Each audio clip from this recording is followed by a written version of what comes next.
号称妈妈市长的卢秀燕啊，在台中有一句口头禅啊：上班时间不谈选举，上班时间不谈政治，不谈选举，上班时间不谈政治，不谈选举。无论选总统或选党主席啊，只要新闻媒体提出敏感的问题啊，卢秀燕每一次都用这一招来挡哈。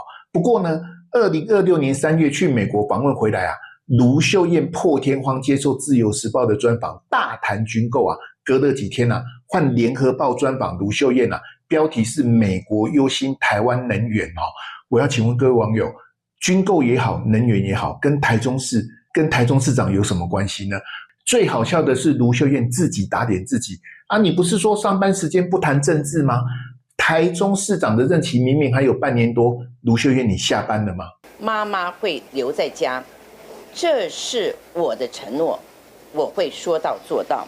相信大家都看得出来，卢秀燕人还在台中啊，心啊已经跑去选总统了。